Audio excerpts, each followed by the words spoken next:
This episode of the BREWtally Speaking podcast is brought to you by On Point Pomade. Keep your beard and hair looking on point with their line of pomades and beard oils over at onpointpomade.com. Use our code BSP15 at checkout and get 15% off your total purchase order. So thanks again to On Point Pomade for sponsoring our show.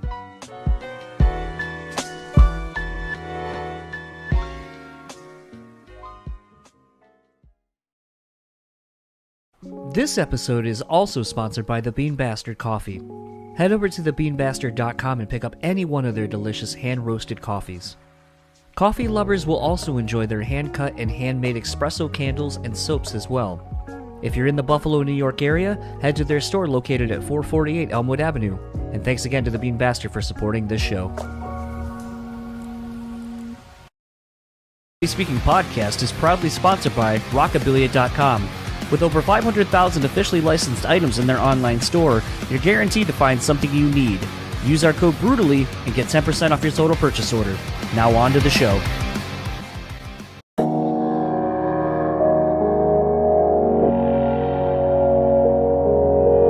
People say you have to have a lot of passion for what you're doing. This rings true because it's so hard that if you don't, any rational person would give up. It's really hard. And you have to do it over a sustained period of time. So if you don't love it, and if you're not having fun doing it, you're gonna give up.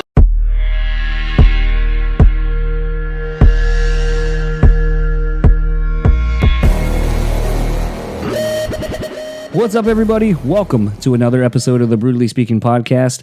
I am your host, John, and this episode's guest is Patrick Galante of Ice Nine Kills, of Lowist, of American Nosebleed, of Knight Rider the band, of the Beer Keep. Patrick is a person who wears many hats, does a lot of things, and he has become a really good friend since starting the podcast a while ago, where through mutual friend Porter McKnight of Atreyu, the band being on support with them, getting to meet Patrick and all the Ice Nine guys at the time.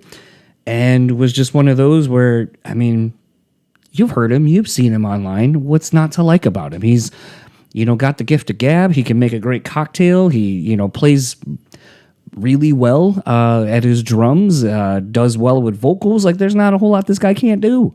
So what's not to like about him? But this was a fun chat. We'd been trying to do another one for a while. And as we joke in the actual episode, it got to a point with Ice Nine where basically Spencer is kind of the only one in the band that does any press, which is fine. It is Spencer's band. But it was funny that I had asked for Patrick and was basically told, Spencer's the only one doing anything. And then I was like, well, can I talk to Spencer? And it was kind of like he's busy. We'll get back to you. So we figured out a time to do it before the band played their second of 3 shows with Metallica, playing at the Highmark Stadium in Buffalo, New York, obviously where the Bills play. And, it was kind of serendipitous timing, actually, to talk to Patrick. I had hung out with him before when the band was here in town and, just shooting the shit about, the shows and, playing at the Raider Stadium, which is a stadium my wife and I want to go see a football game at. But it was just one of those where it's like, it's kind of weird to talk to someone who plays, with Metallica, got handpicked, played a giant fucking stadium. And it's just like, yeah, but like, as you'll hear Patrick say, I basically had to drive all the way to Vegas from Buffalo or from Philly and then drive all the way back. So I don't think it really set in, but the level of just getting to play your hometown arena, your hometown stadium, that's fucking wild. And I think it speaks to the hard work and dedication that Patrick has put into his craft over the years. And it's not just pertaining to, being in a band, but you could correlate it to him being a business owner now with the Beer Keep and taking everything he's learned in the service industry and applying it to, somewhere where he now works, taking his travels and being able to just add all these elements of what he does and what he's been a part of to be this professional in all senses of the word. So it's one of those where I love talking to Patrick and I love hanging out with him. At the time, I was still on my August sober kick, and I am ashamed to say I only ended up making it about 2.5 weeks. The wife and I went to Chicago for an impromptu weekend, caught a Bears preseason game, went and caught a White Sox game. And I mean, I hate to say it like, oh, you have to have a beer when you're at a football game, but kind of have to have a beer when you're at a sporting event. So broke down, had some drinks, hung out with my wife and all that. But I definitely will say it was a really interesting time to kind of step back a little bit from drinking and just kind of exposing myself to a new world. I have talked often about how, the evolution of the craft cocktail game, how there's mocktails, there's craft NA beers, like this booming thing. And I really expected when I kind of decided to take this sober August that I'd get a lot of flack for it. And actually what I ended up finding was it's actually a lot easier to do it than I had imagined.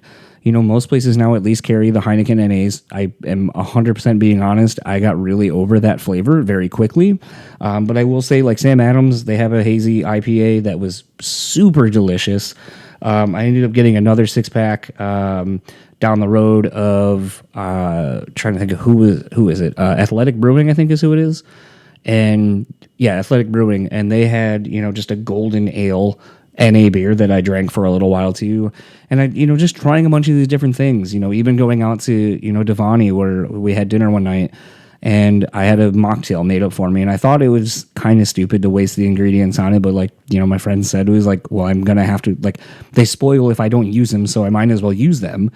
And it was really kind of interesting to see how the service industry is kind of starting to expand and actually have options, viable options for a lot of people to still go out who are living a sober lifestyle and are able to still be, I don't want to say normal, but still be able to go out and have drinks, quote unquote, with their friends and still be involved in that space. So it was really interesting to kind of prove to myself, even, bringing it into the show, literally having a 6-pack of Heineken beers with Patrick, where it's like, we can still do this. I can still do the show and I can still drink, quote unquote, during the show, and it doesn't change anything. So I guess for anyone potentially still listening to this intro, if you need to step away, do it. I think it actually is a lot easier than you think it is. You just have to make the choice. Like a lot of things in life, you just got to make the choice. So speaking of making a choice, I'm making the choice to shut up. Let's get into my lengthy chat with Patrick Galante, and I will talk to you all on the other side of it.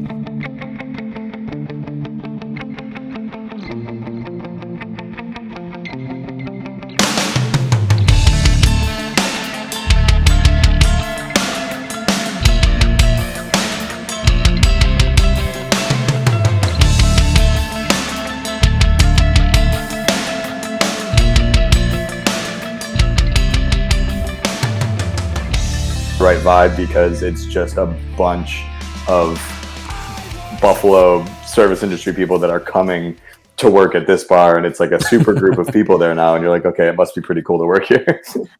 Yeah, I hit record, by the way. Just hell yeah. So is this like a video? Is this a video thing? Do you have like a YouTube that you put the video on too? Mm-hmm. Sick. I'm glad I dressed up. Yeah, I clearly did. I'm a whore for my own company. I was just with a couple of my partners, and they're like, "What are you going to talk about?" I was like, "Well, probably about like Ice Nine Kills and the Beer Keep, I guess." Honestly, I mean, sort of like the one we did was sort of kind of the beginning of like, I don't really have, I think I did have questions written down, but I was like more like, whatever we talk about is what we talk about. Yeah, more of a but conversation. I think, yeah, and I think that's like more fun because I mean I know you don't always get to do like a ton of press necessarily. In no, Ice Nine. I mean, that's usually not me. Yeah, I mean that's like you're the only person who's ever been like, "Can I interview Patrick instead of Spencer?" It's like, yeah, okay. Well, and then the funny thing is like I asked to get you one of the a couple of like probably 2 years ago at this point, and it was Spencer's the only one doing press, and I was like, "Oh, can I have Spencer then?" And they're like, "He's busy." Absolutely not. But it was just so funny. Like it was such like if it was a phone call, that's how I imagine it would have gone, which is more like, "Oh, I'm sorry, we're only having Spencer's the only one doing press for the band right now." Okay, well, in that case, can I have Spencer then? Oh no. Well, which one of these should I drink first? I've got I've got some Buffalo. I've got a Genesee. You know what? Genesee You Light. got to go to the Genesee Light. That's okay, you. When I think of you, it's the Genesee Light. One. So let's kick things off like friends do with a common beer that we, that you're just gonna slowly get into the night. That's gonna be the good drinker. Cheers to your NA. Yeah. Good for you. You know what the fucked up thing is? Why does the NA Heineken taste so much better than real Heineken? Than the original? Because regular Heineken kind of sucks. Actually, when I was at this like really shitty liquor store getting these, I was like thinking to myself as I was at it, I was like, I can't find these. And I was like, I mean, let's be real. Let me think of the demographic of who's shopping here. They're not going to be why would they have it? Exactly. And I found the last one. But the irony was the person in front of me, this kind of tells you the clientele that goes there. They had between two dudes, 6 tall boys of Natty Ice and a fifth of Crystal Palace and a 2 liter of what we call titty treat, but Tahitian treat. So the total came to $12.89, and they had like some of it in like actual bills, and then like both are pulling out change out of their pockets. Oh yeah. And I was like, but the guy in front of them, the whole reason I bring this up is because the guy in front of them bought a 12-pack of Stella Artois. And so the people drinking the Natty Ices are like, the one guy was like kind of older, probably like in his, I'll say probably 55 if I had to guess. And he was just like, that any good?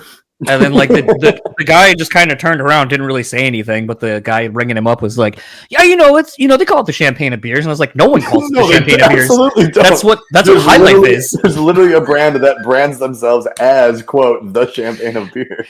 So I was like, in my head, I'm like, and I probably did a piss poor job of it. If someone was actually looking at me, I would have been like, no. And then the guy was trying, he's like, well, what's it taste like? And then again, the dude didn't answer. The guy bringing everything up was like, it's like a fancier like Heineken. And I was like, no, it's not. No, it's not. Like, and then when it's a little bitter. It's a little bitter, but it's an Italian lager or Italian Pilsner. Just fucking drink it. But what was funny is that when the guy left, the guy ringing him up like made fun of the dude. He's like, I mean, I didn't want to tell him he basically had shit beer. It's like barely better than Heineken. As I have these, and I was like, what the fuck, dude? Dude, when we're in like the UK and Europe, Heineken is like so much bigger overseas, just because it is kind of like that demographic. And there are times where like we will go on kicks of drinking just Heineken, and you finally acquire like beer itself is just such an acquired taste to begin with. I mean, like who likes the taste of Jenny Light? Like it's not that it tastes good. It's just it's beer, and you've acquired the taste for beer. And Heineken is just one of those things where I have to drink 3 of them before I think, okay, maybe I do like Heineken. No, maybe not. Well, it's funny because I don't know, like if you listen to other podcasts, but maybe you're aware of it because of Jesse from Killswitch. It's his podcast co-host Matt Stocks, who lives out in the UK, I believe. Yeah, I know the name. But they, when Jesse went out there for something, or maybe I don't remember exactly what, but the premise is that Matt found NA Guinness and said it tasted so much like actual Guinness, and I was like, I've never seen an NA Guinness. I don't know if it's distributed here in the States, so I think maybe that's why. Huh. But like, I'm so intrigued because like I love Guinness. Yeah, like that's how I gained a bunch of this. we have like a really like large amount of non-alcoholic stuff at the Beer Keep. Like that's included like sodas and pops and teas and stuff like that. But we actually have this line. I believe it's Untitled Art. Yeah. Does a whole line of I love them. NA IPAs, NA stouts, NA lagers, NA sours. NA seltzers too. And yeah. So, which is just a seltzer water. Or I was to say Sprite. Oh my God, could you please take the alcohol out of the seltzer? It's like, yeah, LaCroix. Yeah, like, dude, they made that first. Yeah. They added the alcohol to seltzer water. It's not like they invented it. I love Untitled Art stuff so much. I don't think I've had a bad anything that they've done. We've had a lot of people that are either like doing a dry month or a dry day or like whatever that are coming in and drink the non-alcoholic beers that we have. That's the stout. Yeah. I can't wait. I want this so bad, but like I bought it right before I decided it was going to be. Oh, that's not the non-alcoholic one? No, that's the German chocolate cake stout. They make an NA stout as well. Oh. I've never like, usually you just see NA like Heineken or Labatt or like a light beer, and they make, you know, IPAs and sours and like fancy stuff that's non-alcoholic that still tastes pretty good. I think BrewDog has done a really great job with their NA selection and was kind of one of the first, I think I've said it before, with the Lamb of God one, where I swear to God, drinking that, I was like, there's no fucking way this is not beer. Like, it tastes like a craft beer. Yeah, BrewDog's awesome. The rest of their beer so far that I've had is not great, but the collaborations and the NA stuff that they've done have been really good, which I don't know. Have you been to any of the actual like breweries, like been to any of their locations? No, because I think a couple in Ohio now, and then I was gonna say I think they have one in Columbus and then one Cleveland. Okay, I was like, I know there's one somewhere. The one in Columbus is actually like they have like the beer hotel, which I've heard. I want to go so bad. I hear like there's coolers in the shower for you to like have a shower beer, and there's like I almost did that with these after like a tap next to your bed where you're like, you're just like, you wake up and you're like let's go. I want to go so bad, but the location in Cleveland is a brand new location. And it's right down in the flats, and it is awesome. Like, the facility is beautiful. They're brewing stuff there. They've got a big beer garden, and like, you could probably throw a concert there and have, you know, 800 people outside as a venue. It's really, really nicely done. Beautiful space. We bring in a couple brew dogs into Beer Keep sometimes, but they're like the biggest independently owned brewery in the entire world. So they haven't been bought out by Anheuser or like anything. Like, they are themselves a conglomerate, and it like the biggest independent brewery in the world. And it's just cool to know that they've got, you know, a place in Cleveland, of all places. Like, really cool. Cleveland rocks. I don't know if you know that. Hey, has anyone ever told you that you look like Drew Carey? No, I used to get Doug. It's because I got bigger glasses now. Ohio. Well, I'll take it.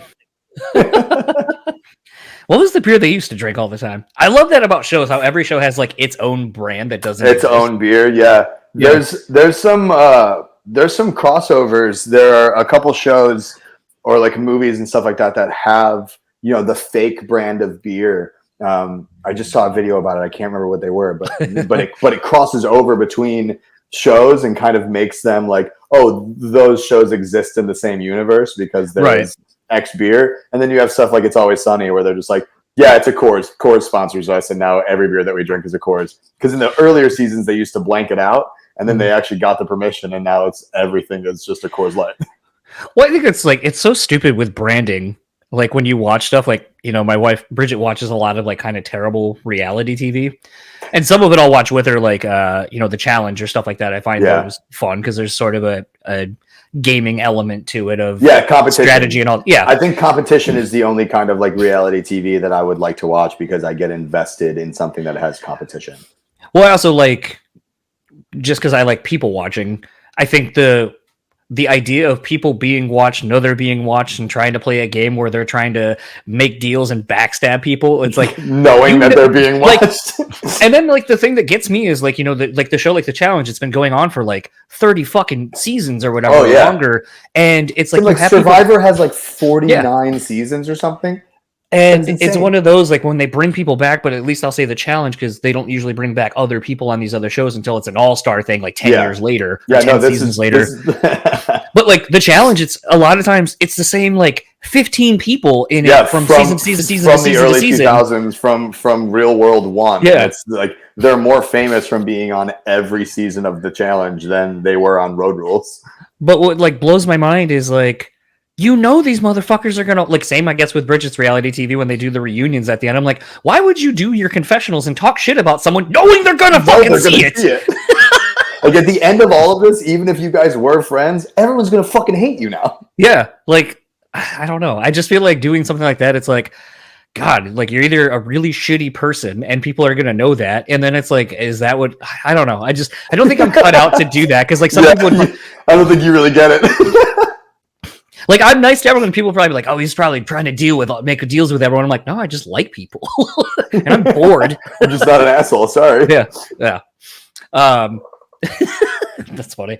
No, I mean it's funny. Like I was actually thinking the other day, because some dude came into Anchor and I was training the new door guy. So basically, I mean, to train a door guy is relatively easy. That's literally how I got started at the Pink was, hey, can you watch the door for the next hour? And I was like, yeah, what do you need me to do? They go, do you know what year people have to be born to do this? And I was like, yeah, I can do math. And they're like, that's literally all you need to know. And if anything ever happens, look at one, like we'll help you, but like you're not going to need to fight. You're not going to need to kick anybody out. Just check IDs and we'll cover your bar tab. And I was like, tight. I can do that. Yeah.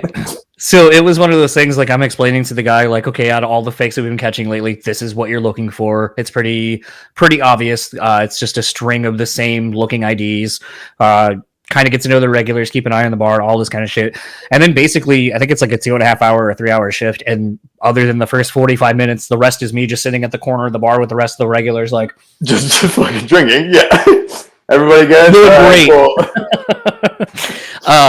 But it was funny because like in doing that, I was kind of thinking about like just the bar industry as a whole. And as you kind of get older, because I was just like, you know, Bridget and I have talked a lot about how being in the service industry is completely wasted on youth. Because like everyone's like, oh, it's like no one should be a server or bartender in their 30s or 40s. And I'm like, nah, fuck it. I think you should be. Because like, here's the thing. I don't want to get up at fucking 7 o'clock in the morning. I don't want to like, and I'm probably not really wanting to go out and do shit anyway. So like, why not work and have people pay me to be where I already want to be? To be where I would want to be. Yeah. I mean, that's the same. Like people that would like complain about going to their shift at a bar or something like that. And like, I've done it. I'm fully like I've complained about going to do a shift, but then when you think about it and you're like, well, what was I going to do tonight? I was probably just going to sit and drink somewhere. So it'd be cool if I could just get paid to do that. Okay, cool. I'll just do that. Like in bars that I go and like, you know, obviously you go, you order a shot for the bartender. And there's a lot of places and owners that don't allow drinking behind the bar. And, you know, while I respect that 100% because I have been in situations in which I've had to be like, wow, everybody here is like fucked up. Everybody needs to kind of take it down a notch. You know, stop doing shots with customers and stuff because, you know, we're all pretty banged up right now. Like, it's not a good look. Yeah. But going to a place and having someone be like, oh, no, we're not allowed to drink behind the bar. I'm always like, that fucking sucks. Do you want me to leave you one in the bathroom? I was like, that sucks. Like, how are you going to get through this shift? Like, what are you talking about? I don't think I've ever done a bar shift sober in my entire life. Yeah.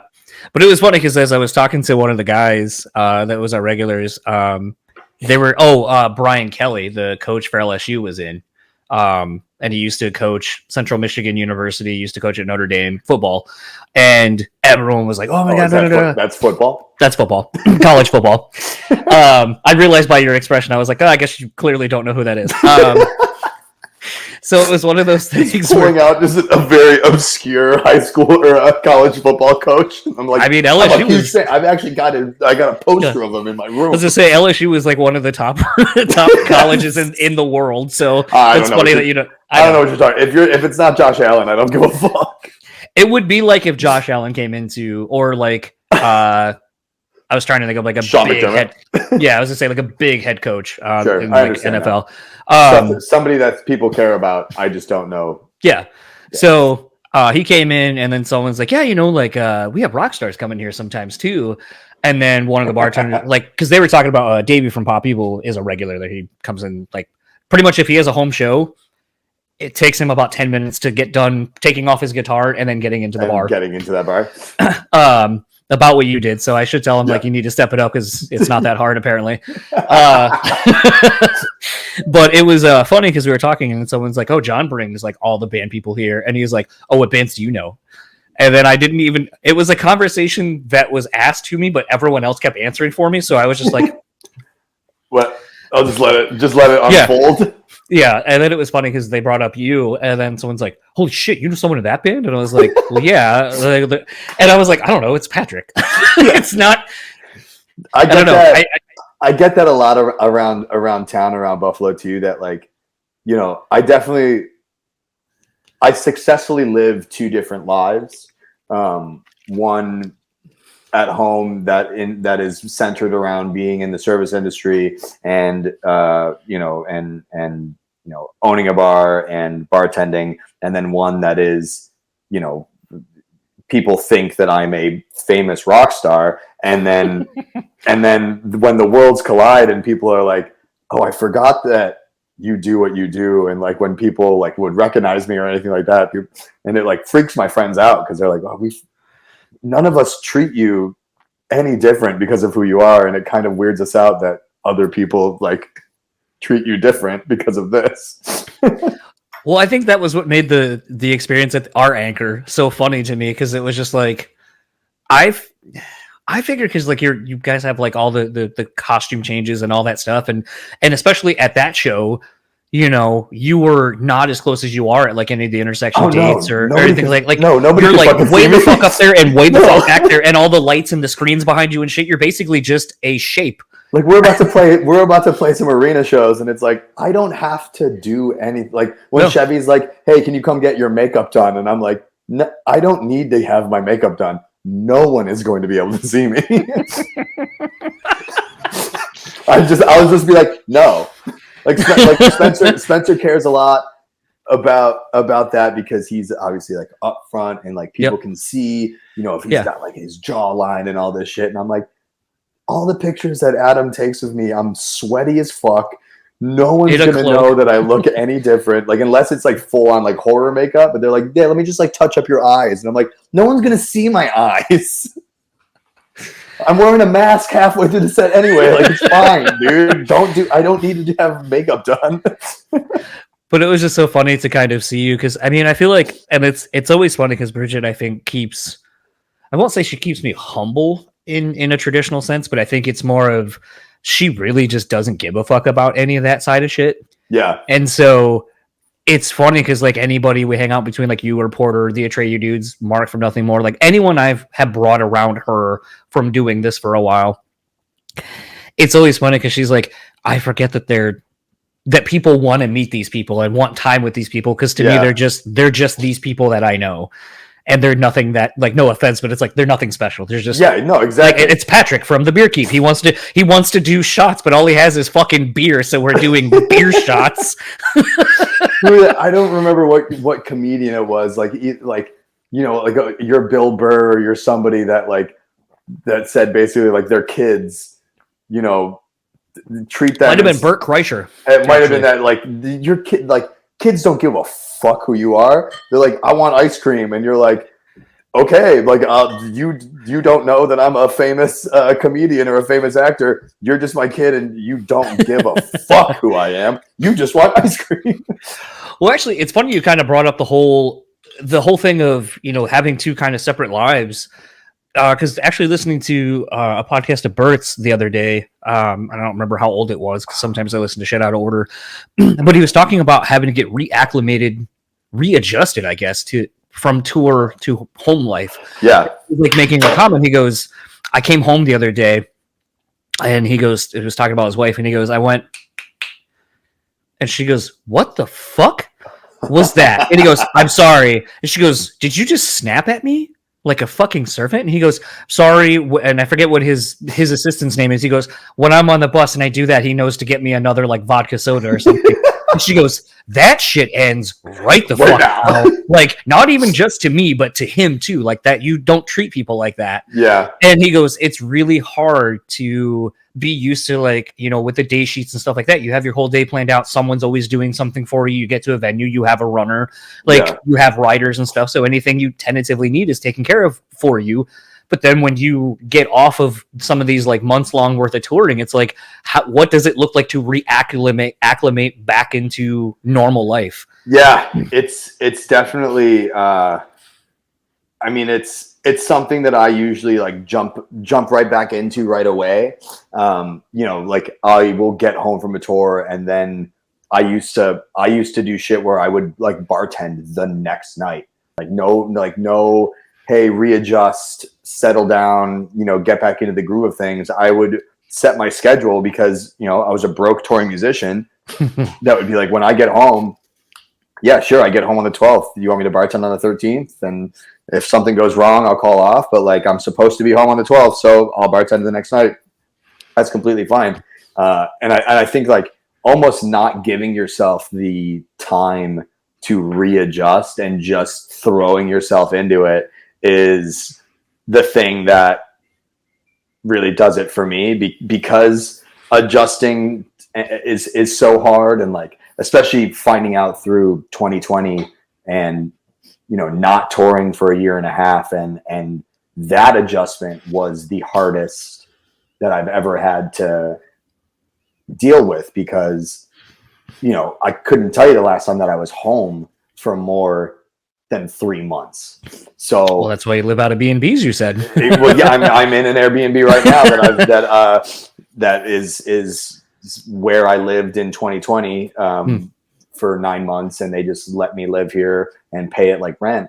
And I'm in the same unit now, and adjusting to that, a long-term staying home from tour was way harder than just having to come home and be like, oh, I'm home for 2 weeks. Easy. I'll just distract myself and keep busy, and I'll just bartend and I'll do all this shit, and I'll never even like, a body in motion stays in motion kind of thing. Like if I don't stop, then I'll never kind of have to realize that I'm not on tour anymore until I just leave again. The year and a half was just the absolute worst. And now I've been home. Our Australian gigs got canceled because the festival got canceled. So it went from being home for 2 weeks to being, and then leaving and then coming back for 2 weeks, to being home for 6 weeks. And that was something that I had to wrap my mind around and be okay with. And we're coming up on basically the tail end of being home for a pretty long stint before we leave again for, the rest of the year, basically. So busy. I posted all of our tour flyers and like event flyers in a post, and I was like, holy shit. Like why, what are we doing? Like, what are we doing? Like people are commenting and being like, do you guys ever like, I don't know, like sleep? And I'm like, no, there's none of that. Well, I'm going to crack a big ditch hay burner. This is a Buffalo. You're almost at the price point there Buffalo, where I would be like, I don't know. Oh, dude. $6 for a can of beer, especially that small? Dude, we have beers that are like $23 I know. at the bar. No. I'm sorry. Speaking of the last time that you were there and you got that Run the Jewels beer. Still have it. I just saw Run the Jewels with Rage Against the Machine last week. Had no idea that Run the Jewels was playing until the day before, and I bought my ticket because I found out that Run the Jewels was opening, and I went. And like Rage was awesome. I'm not the biggest Rage Against the Machine fan. They put on a fantastic show. It was incredible, but Run the Jewels was so fucking cool. It's really weird. I'm finishing up Ozark right now. I have like an episode and a half to go, but I just had passed the episode where, have you seen that show or no? I've never seen Ozark, no. Okay. There's, sort of spoilers, but it has nothing to do with anything. It's literally kind of a throwaway scene, but a character in the show runs into Killer Mike. No and shit. They vibe over the character listening to old Nas and kind of like what the lyrics and the album represent in conjunction to the show. There's a couple scenes in the Luke Cage Marvel series and the Defenders that they didn't watch the Defenders. Oh, it's cool. It's short. I heard it was not worth watching for anything. It's easy. But I mean, like if you watched Jessica Jones, Daredevil, Luke Cage, and Iron Fist, then you might as well just watch this. But there's a really awesome fight scene. There's one in Luke Cage and there's one in Defenders that is a fight scene with a Run the Jewels song in the background, and I was like, this is awesome. Like I would watch this scene over and over again if I could. Yeah, which you can. You can just rewind. And watch I was gonna say you can. There's technology that exists to do this now. Shut up, man. I was gonna say a couple things to you, kind of serendipitously, kind of being back in the spot where you were during kind of the pandemic. I would assume, obviously, the pandemic is kind of where the birth of Lowist came from. Yeah, I would say that the idea of Lowist came from that because when I originally put together the first thing that I put out was the Halsey cover. That was something that I arranged and started to put together in 2020, really not knowing where it was going to go or how it could really come to life. But I didn't have a name for the project or anything like that until I actually went and brought. I was in Lancaster. It must have been, maybe it was either after a tour.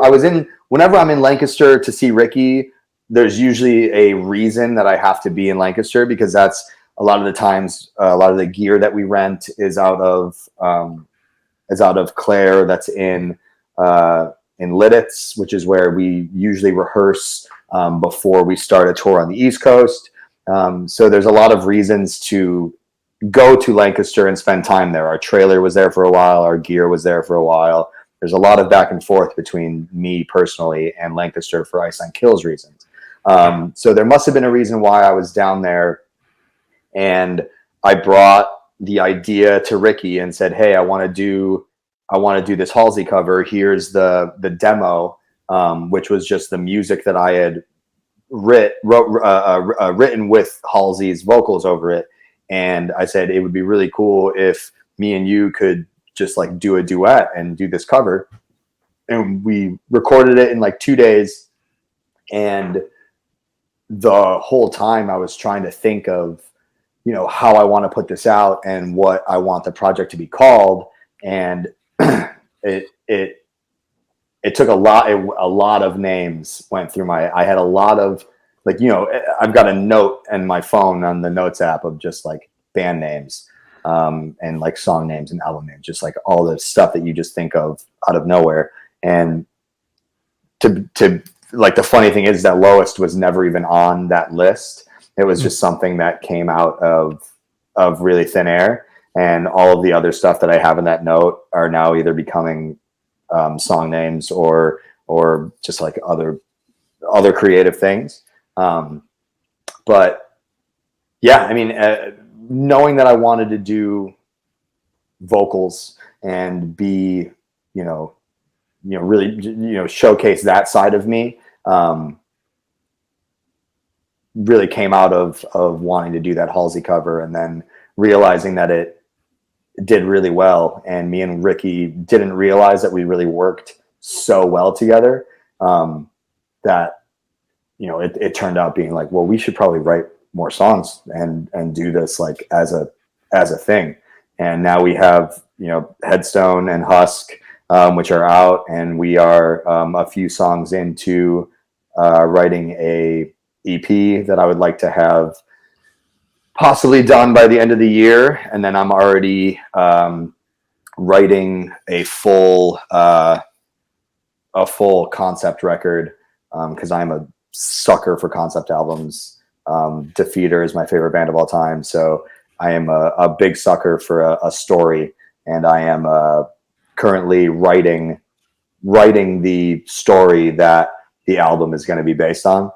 Can't wait for the graphic novel. Yeah. So there's going to be a girl with pink hair, and she's going to have a shirt that has a pig head on it. And okay. Isn't that crazy that Ice on Kills has a fucking graphic novel? Fucking Nothing More just announced one. It's so crazy. Everyone's got one now. It's fucking crazy. And turns out one of the girls that worked on it is from Buffalo and lives right around the corner from the bar, and hit me up and was like, "Hey, I have like a deluxe version of the graphic novel if you want to sign it and give it away and an event, or like that we did, like I hosted a costume contest at Beer Keep for Halloween, and a bunch of Ice Nine Kills fans came out, and I gave the winner of the costume contest an autographed deluxe version of the graphic novel that was given to me by a girl who worked on it around the block. I was like, what? None of this makes sense. You got to keep Buffalo a secret. It's you got to do it.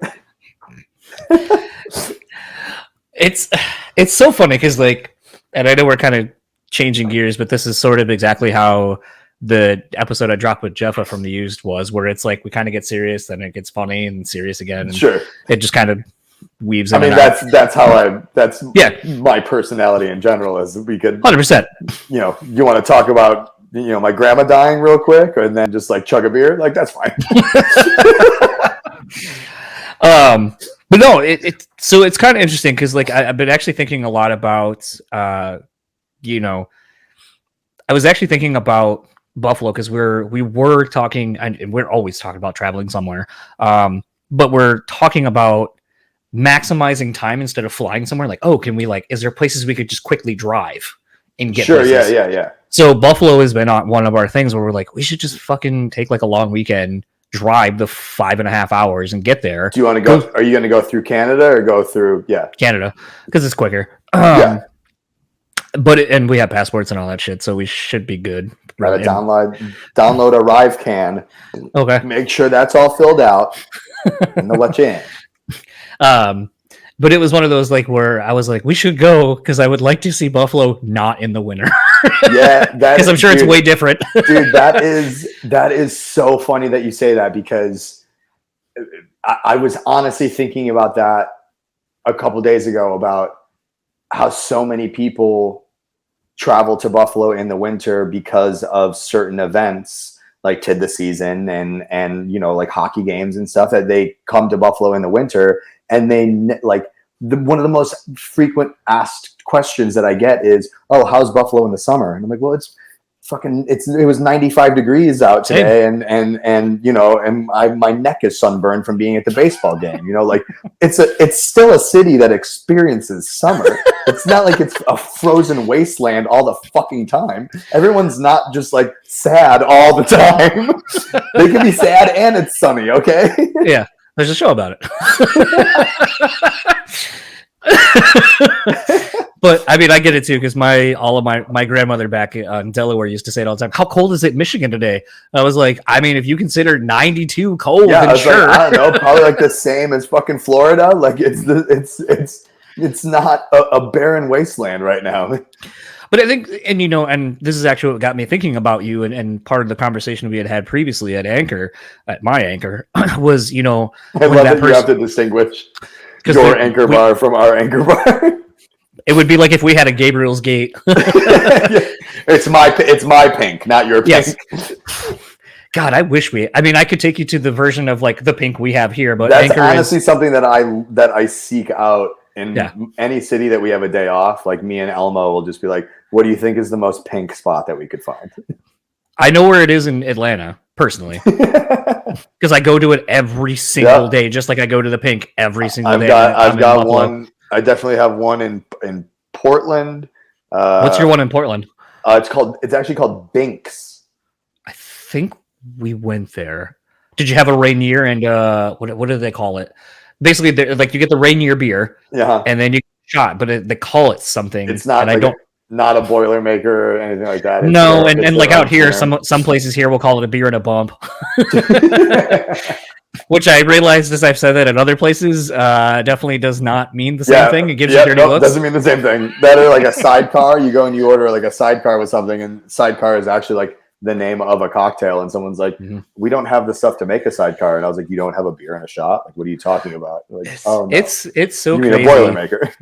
It's so crazy to see just the differences. Like, I mean, when we were at the Pink, and I know we're telling all kinds of crazy stories that aren't linear necessarily, but that's what happens when you drink. None of this makes any sense. But what's funny though is like going to the Pink, and Bridget and I talk about it all the time, where it's like you go drinking and like, like for example, our bar or bars here in Grand Rapids and most in Michigan, you get a rocks glass is your shot glass here. Sure. You go to the Pink and you're getting what we call thimbles. Yeah, something that's got like an ounce, maybe an ounce and a half. Yeah.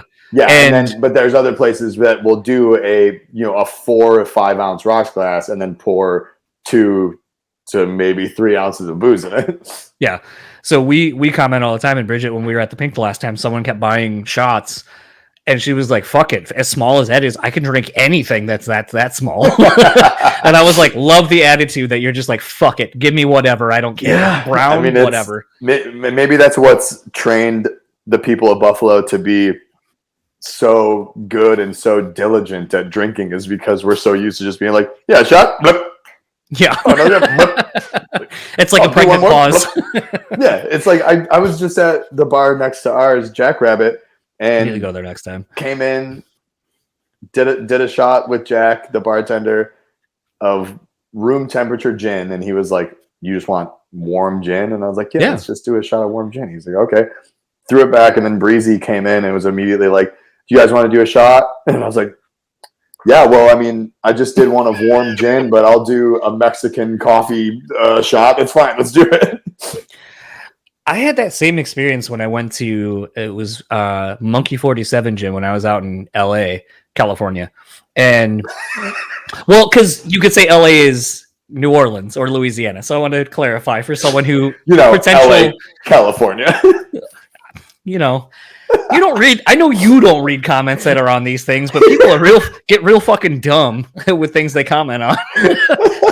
I'm glad we're in LA. We're in Louisiana. Were you? No, LA, California. No, I've never heard anyone tell me that they're from Louisiana and say I'm from LA.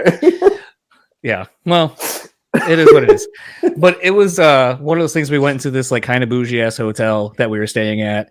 And the bottle just intrigued me because it looks like a bottle of potion, like a potion bottle, and it's like purple and brown. Like it's the brown bottle with like a purple label, and it's got like a cork top on it, and it's relatively small. Some witchy shit. Yeah, and I was just like, "What the Monkey 47? What the fuck is that?" And then the guy's like, "Oh, it's gin," and I was like, "Can I smell it? Can I see the bottle?" Terrible band. Sure, a ska punk band. Yeah, what's up? We're Monkey 47. And it was one of those things. They finally was like, "Yeah, I'll take one. I'll take some." And he goes, "Yeah, what do you want? Like a G&T?" Or I was like, "No, just want some." I was like, 2 fingers, neat. And he goes, "No ice?" And I was like, "That's usually what neat means." And then he was like, "Oh, okay." And then I like took a sip, and he was like, "Really, no ice?" And I was like, "No, because I want to taste it. I want to taste what I'm fucking drinking."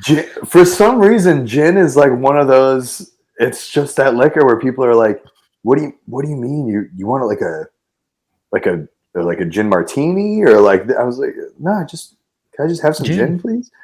Like, you're not gonna what? Yeah, people. You don't act that way when people order like just 2 ounces of tequila or anything like that. No one's ever questioned me for ordering 2 ounces of tequila, but when I order 2 ounces of gin, people are like, "Whoa, we got a guy over here." Speaking of random funny things that no one ever does. So one day I asked for 3 fingers of whiskey one day for like whatever I was drinking. And the person's like, "I've never understood that. What's the difference between 3 or 4? And then I like took his hand and I go, 3 or 4. There's a huge difference between 3 or 4 depending on where in the glass you are, because it could be an ounce or it could be half an ounce. Yeah. So, but I'd never seen anyone be like, "I never understood what the difference is between 3 or 4. Also, why are you sticking your hand in the cup? It's also like the same person at a different place. I overheard someone call it a giraffe of water. Oh, a giraffe? Yeah, instead of carafe. Can I get a giraffe of water? And I was like, "What the fuck?" Or a craft. Oh, I haven't heard that one. Oh yeah, I hear craft all the time. You guys got mimosa crafts? Are we talking IPAs? We talking no, Imperial? We got beer. I don't have mimosas, first of all, and I don't have crafts of them. We had someone come into the Anchor the other day, and they were like, "Can I get an old fashioned?" And we're like, "We don't have the stuff to make old fashions, but we can make you an Anchor old fashioned." Yep, I have 100% made and I'm doing air quotes, old fashioned at the Pink before. And the dude, not only did the dude, it was like 7 p.m. ordered a steak Hey, but sandwich. inside the pink, it looks like the same time. It's always nighttime. Orders a steak sandwich that him and his girlfriend are splitting. She gets a beer, and he asks for an old fashioned. And I was like, well, I don't have. I mean, like maybe I could find bitters. Like maybe there's like a bottle of bitters from 1941 back there somewhere. But I also don't have like simple syrup or like sugar cubes. But we do have just a box of Domino sugar on a shelf that's probably also from 1941. And he orders it with Red Stag. Oh, you guys still have that? So imagine. Oh yeah. So imagine exists. Even at an actual cocktail bar ordering an old fashioned with Red Stag, how sweet and just like syrupy and terrible it would be. And then imagine me putting in a plastic cup 2 ounces of Red Stag, a pinch of Domino raw sugar, and then seriously, I found a bottle of bitters on the bottom of a shelf, and then I put ice in it, and I shook it with 2 plastic cups on top of each other, and then just gave him the cup that I shook it in. That might be the most pink thing I've ever heard. I was like, you asked for this, man. I did my best. I should have just said, no, here's a Red Stripe, but... Oh god, Red Stripe's so good. Everyone gives me so much shit for liking that too. For liking Red Stripe? I mean, it's not the best. For a lager, it's not terrible. There's worse. They're just so tiny. Yeah, that's why they're great. You can drink like 2 of them real easy. 2 for 1. That's what my partner Corey, like the Coronitas or like the little the Modelitas. He'll come into Breezy and order a beer and a half. And I love that because you give him a full beer and then you give him a half beer and then he gets like 2 fingers of tequila and he'll drink the tequila, the half beer, and then sit there and sip on the full beer for the rest of the time. But a beer and a half is a great order. Like if you, that's just such a I'll take a beer and a half. I fucking love that. So the spot I go to in Atlanta. Taking off your clothes? No. Grizz? Yep. So it's a Coronita, and they use I think it's El Torado, I think is the brand of tequila. It's like shit tequila. Oh, it's probably El Toro. No, it's not El Toro. I have a bottle of it. That's some fucking shit. Yeah. Tequila. Oh yeah. It comes with the stupid party hat, so you can be an asshole later when you drink way too much of it. It's like presidents and assholes, but just the assholes. But they have this thing. It's a bar in Little 5 Points, Atlanta. It's about probably a 10-minute Uber from downtown Atlanta. It's called the Elmer, and it's a tiny little dive bar. Brent from Mastodon, it's like his home bar, or used to be at one point. But it's also a Mexican restaurant that serves really fucking good food, but it is super fucking tiny. And when we went to Atlanta the first time, we went to this like pizza spot for lunch.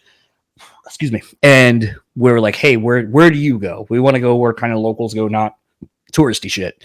Yeah, so the lady was like, tell me where the service industry goes. Tell me where. So she was like, you guys seem pretty cool. Maybe you should go here. Maybe we'll divulge this information to you because you seem cool.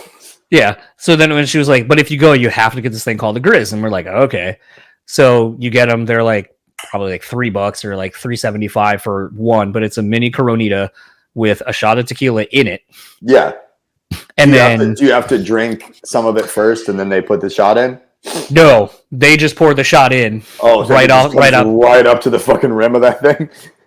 So either you have to take that first shot of like the first little sip of gross tequila, or if you just want to get dirty, you just fucking plug the thing for the lime and then turn it over and drink them. But that is like, I go like the pink. I go there every single day I'm in Atlanta. I think that's I mean, you can put. I know people that used to put shots of Bacardi into their Coronas. I've seen people do vodka in their Coronas, and I was just like, I don't know why it's always Corona though.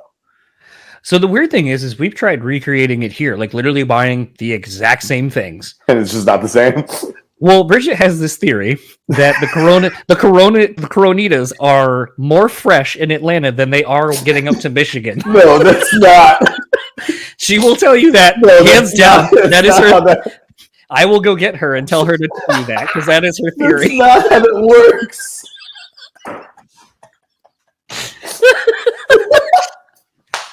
That's what she swears. She goes, that's why they taste better in Atlanta because they're closer to Mexico. Yeah, the beers are more fresh. What? I don't know. That's what. Let her think it, because you'll never figure out why. You'll never figure out why the Crunchwrap Supreme that you make in your house doesn't taste as good as the Crunchwrap Supreme that you get from Taco Bell. You want to know why? Because you can't buy grade D meat at the grocery store like that. The ingredients at the Taco Bell are just more fresh. I know at least here in Michigan that's a fun fact is we have one of the highest rated food. I don't know what the phrasing I'm looking for is, but like basically our meat is rated higher than most other places. So like even your D grade meat is actually C. I think that the fact that we have a certain grade that we can't go below where other people may not have that same standard. I learned that from working in the food industry a long time ago in fast food. And it was like, oh, so our fast food, I guess, is technically quote unquote better. Yeah. But sure. It still gives you the shits. Overseas in Europe and the UK, and you go to a McDonald's and they're like, why is there a fresh bakery in this McDonald's? It's like, oh, because everything's better. Yeah. Fast food's better here. And I'm like, oh, okay, that checks out. But the other thing that you reminded me of, speaking to Bridget and making a weird comment. So we went to Pierre's, and you know that bar that's right next to Pierre's? Where's Pierre's? Fort Wayne, Indiana. Oh, yeah. Okay. So there's that bar right next to it where pretty much you're the only place you can go. Yeah. So we went there, I think actually after your show, the first time I met you, and we went to the bar, and she was like, "They have hat pitchers." Oh, was that the Atreyu Memphis Mayflower in that old strip club kind of deal, like country like strip club kind of vibe? Yeah, there's a bar next to that. Yeah, like two buildings down, actually. And then I found out when we went there recently in the plaza. Yeah. There's actually two bars. There's one on the right side, and then there's like a pool hall bar on the other side. I had no idea. I didn't either. I didn't know the other one existed until the All That Remains camp was like split in half between the two bars. I did walk to that Taco Bell that's right across the parking lot last time I was there. Of course you did. But I laughed because like we went in and she goes, "Oh, I guess can we get a hat pitcher?" And we got a half pitcher of beer. Bridget was literally expecting them to bring out a half-filled pitcher. She didn't know that there were the little pitchers. That there were just tinier pitchers. Yeah, she didn't know that. So she was when we got it, she goes, "Oh, it's an actual tiny pitcher." And I go, "What did you expect?" She goes, "A half-filled pitcher." And I was like, "Why would they do that?"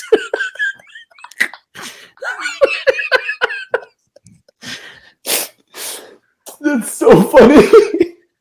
But like the genuine look of shock on her face when it came, and she was like, "Oh, it's actually a tiny pitcher." It's like if a half rack of ribs came, but it was a full rack of ribs, but half of them were just taken off. Right at your table. You still had the full, that we cooked the whole full rack of ribs, and then we just took half of it off, and they were just going to give that to somebody else who orders another half set.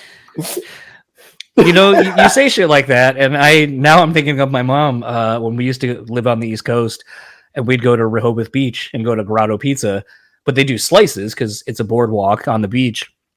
But they had the dine-in. So if we ordered a full pizza, my mom would like rip the toppings off of the pizzas that we left behind or cut it in half so they couldn't quote unquote sell it after we left. And I was like, "Have you ever seen them do that? Is that a thing they do?" And she goes, "No, but they could." And I was like, "That's weird." Apparently, as I found out through watching other people's Twitch streams, apparently Chuck E. Cheese does that. Oh. Surprise. Am I allowed to shotgun a tipsy punch on air? Ooh, who makes that? So this is a brewery called Great South Bay, and it's out of New York somewhere,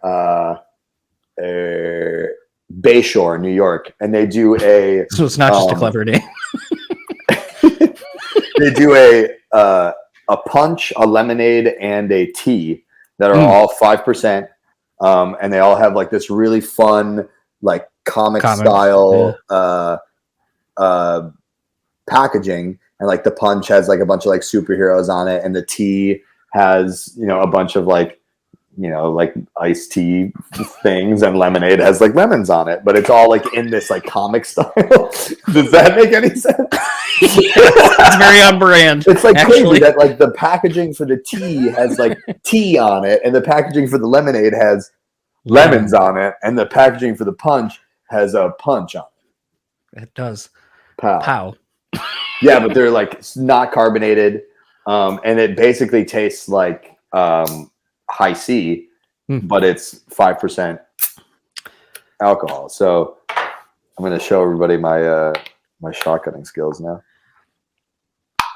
We have turned into the Beer Keep has turned into a bar that people just know they can shotgun beers at, and we do a lot of shotgunning of twisted teas in the Beer Keep, where we've actually considered making a corner of the bar a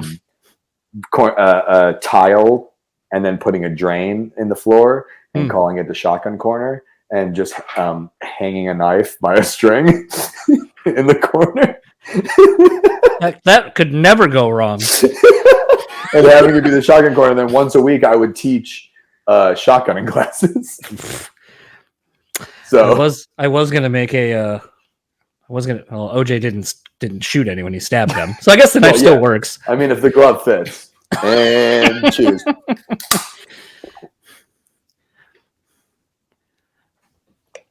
There we go. There you go. Pretty easy. Yeah. I hear you just got to relax the old throat muscles there and just let it go. So this is another brewery from Buffalo, Community Beer Works. This is the Let's Go Pills. Clever. Yeah, but this is the new version that's got lemons in it. I haven't had this yet. Excuse me. I muted most of those. Where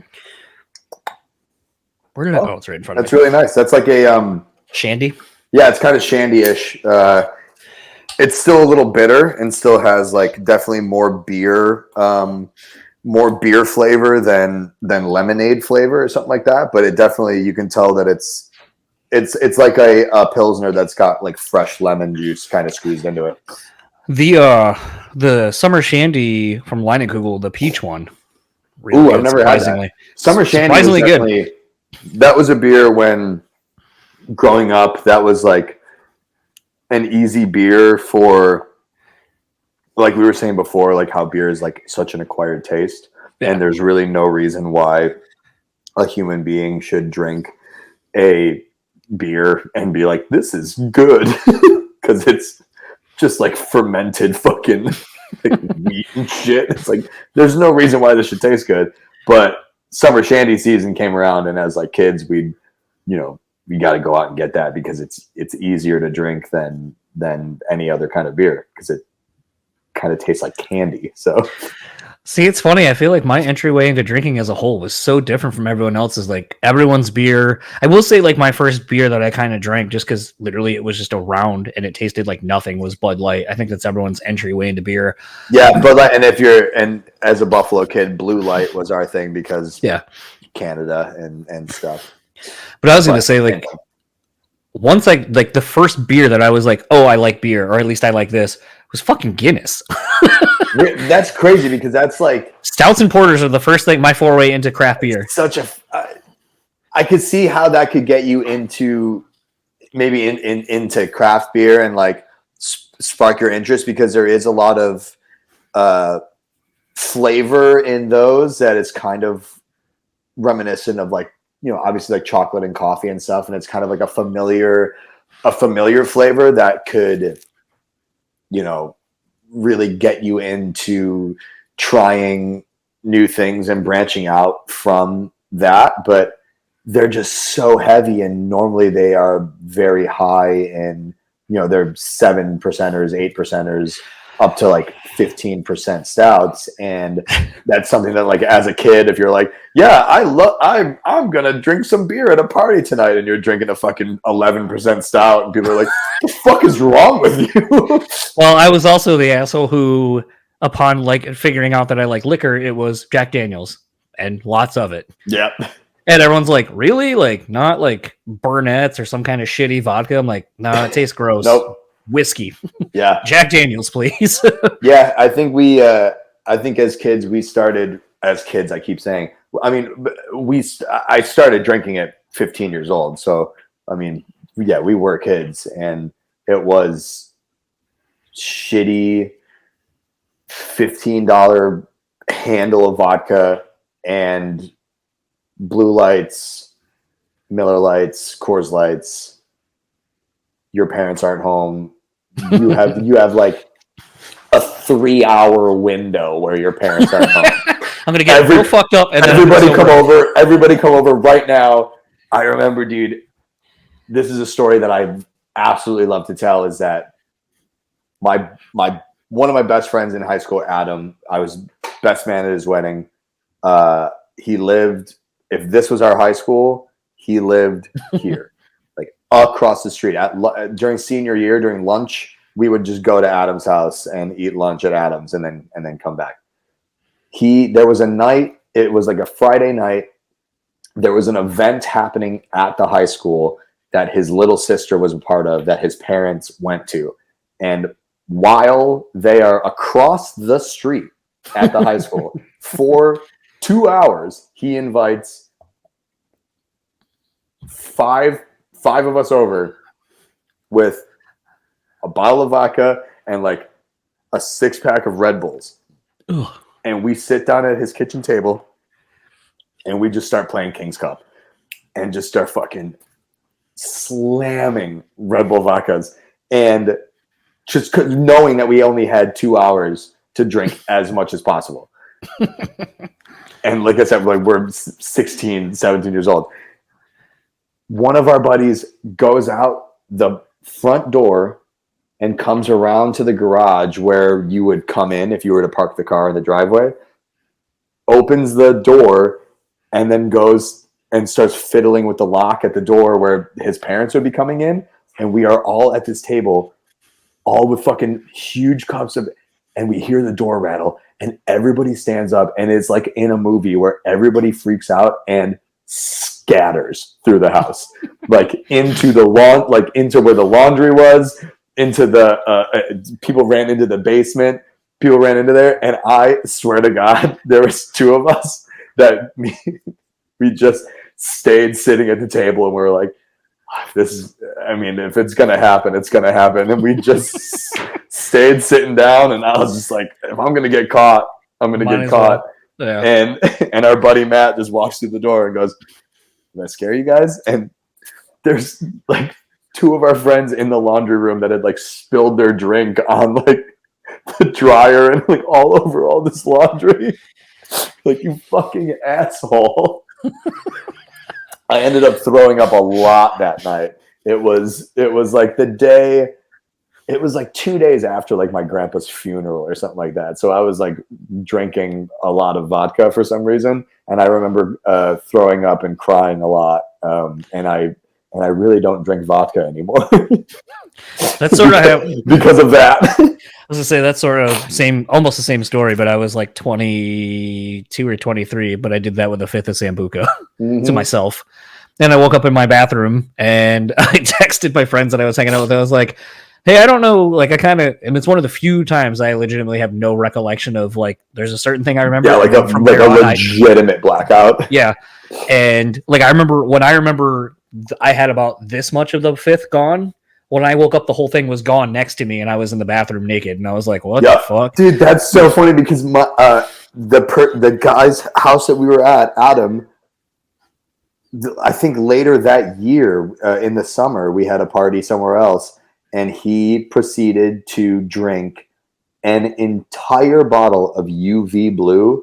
Not saying what I did was any better, but by himself, drank an entire bottle of UV Blue. And like, we found him in the bathroom at this house, completely naked, on the toilet, garbage can in front of him, like puking blue, shitting blue. Like, I don't know how it's already blue coming out of you both ends. Completely naked. And at the time, this must have been junior or senior year, I had a sprained ankle. So like I wasn't like really moving around that much. And they brought him out of the bathroom and put him on the couch of this house that we were having a party at. And they just put a bunch of like classical music on. And they said, Patrick, will you just sit here with him? So while we go party in the basement, can you sit here in the recliner and watch Adam? And I was like, yeah, sure.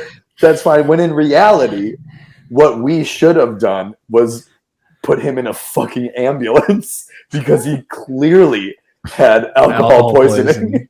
Yeah. Because he drank an entire bottle of UV Blue. But we, as kids having a party, were just like, somebody just put classical music on and sit with him and he'll be fine. And we were like, yeah, no, that checks out. He'll be fine. As long as Patrick, he's right next to him. He's sitting with him. He's going to be fine. If anything happens, Patrick can just roll him over. He's going to be fine. I don't want this responsibility. Yeah, I just remember mine was same thing. I had a grandparent who passed away and I had way too much to drink. And then like I texted my buddies and I was like, I don't remember when you left or like what happened after a certain point. They're like, yeah, you were crying a bunch and then went to the bathroom to throw up and we just decided it was time to leave. And I was like, okay, well, thanks for coming over. Sick. And you guys just like left me by myself. And like, yeah, whatever. Yeah. You're an adult. Yeah, pretty much. That's pretty much how it goes. After a certain point, you're just like, you're an adult. You do that a lot, and nowadays, being in service industry and seeing people consume a lot of alcohol and probably make poor decisions, at some point you're like, well, you're an adult. I can't help you. It's not my responsibility to make sure that you now make good choices after you've done this. You're an adult. Fucking figure it out, bud.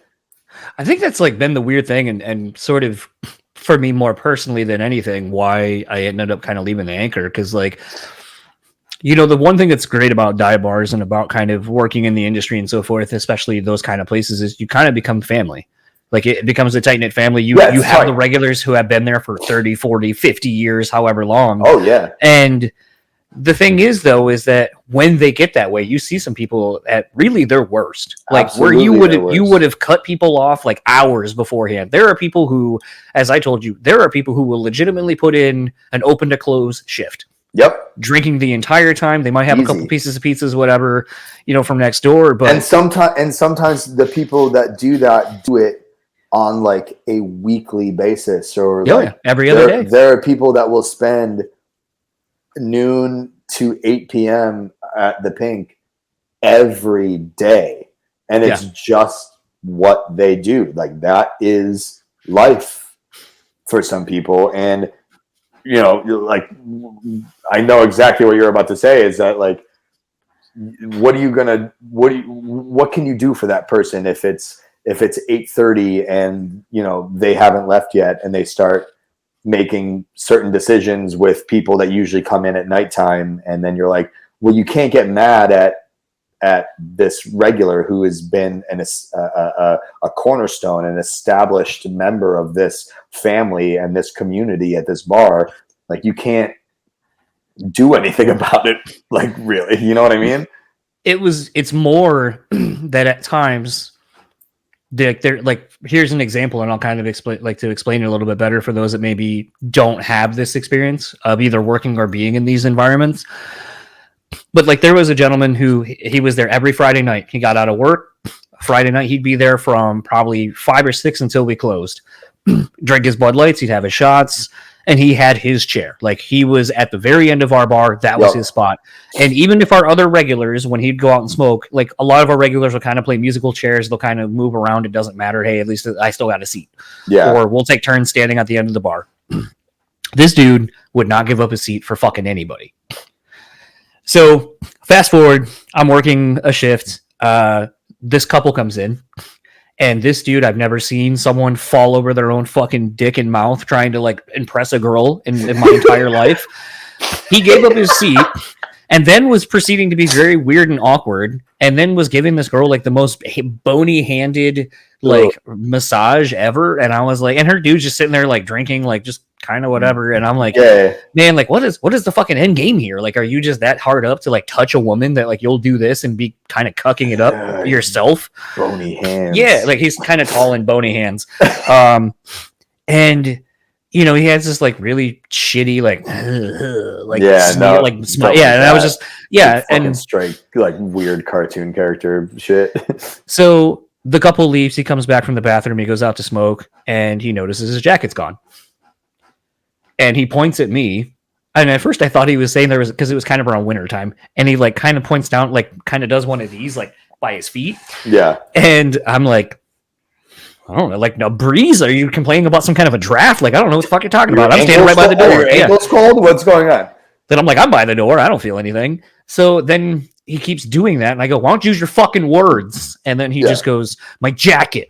And I was like, yeah, what about it? Oh, yeah, your jacket for your ankles. Yeah. And then so he's like, where's my jacket? And I go, I don't know. And then he was like, well, did those people take it? And I was like, I also don't know. And then so he's like looking around all over the place. And then he just starts getting real fucking upset with us. Like, he goes, you didn't do your job. You let someone steal my jacket. I go, my job isn't to watch your jacket. And I go, first of all, you're an adult. Figure it out, bud. So then he proceeds to berate me for not doing my job. And then finally, like, it's kind of the end of the night and I'm already over it. So I'm like, I go, dude, if you thought with your fucking head instead of your dick, I was like, maybe you would have gotten your jacket when you switch seats. I go, I've never seen you switch seats for people who come in here and are your actual friends. I've never seen you give up your chair. You did it for some random woman that came in with another dude. Yeah. And I was like, so it must not have been that important to you if you didn't fucking take inventory of your own shit. Yeah. And then he proceeds to yell at my boss / the bartender. And then as he's paying, he goes, I fucking pay you guys so well. I tip you guys so well. I probably have paid for all, whatever. Yeah. And then I realized, like, I'm like, oh, this shit is a transactional relationship. It's all fine when everything's good. But the minute, like, there's something that disrupts the good time, that was where I started realizing that, like, that's the downfall of that kind of environment where it's like, oh, I'm not getting it twisted. We're not really friends. If I wasn't in here and this is like, if I removed myself or you from here, we aren't friends. We don't hang outside of here. I know exactly what you mean because like that's kind of what I'm saying is that these people, there are people that you have relationships with that are contingent on where you are and what time it is, and outside of that it's not the same person, and it's really hard to get into situations or conflicts with people that are regulars and that have their, like, this is your seat, like, what do you like, why is this, like, you should have just kept doing what you've always done and none of this would have happened. And then having to kick out a regular or like get in a fight with a regular or have an altercation with a regular just feels awful because they feel entitled to having everything taken care of for them because I've been coming here for 35 years. But it's also like, yeah, well, okay, well then don't be a piece of shit at your fucking home bar that you put so much pride into being a regular at. Don't be a fucking piece of shit then. How many people we've had to like ban from coming to the Pink that are like, you can't ban me because I'm a regular. Okay, if you were a regular and you cared about this place, maybe don't fucking be a piece of shit. Like it's really simple. Yeah. I think it's the weird thing, this weird sense of entitlement. And, I feel like we as a society talk so much about the entitlement of young people, like how they feel that they should be treated a certain way. Like, respect isn't earned, it's owed and all this kind of shit. Yeah. And it's so weird that, and I know in grain of salt or, the Pink's domino of sugar. But from it's one of those. Right?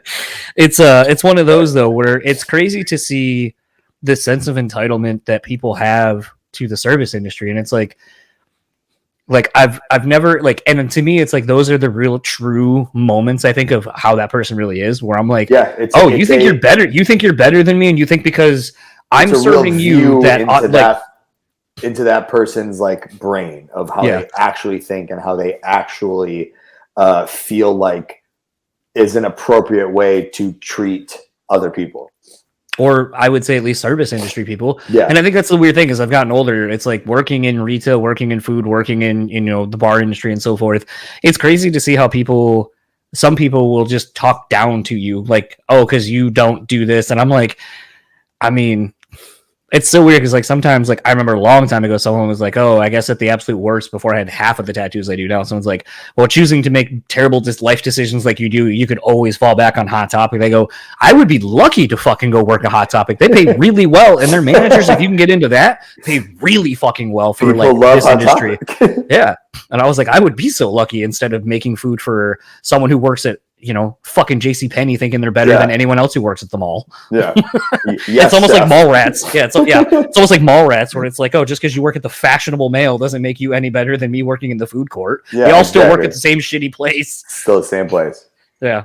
I take it you obviously have watched The Bear. Oh yeah, absolutely.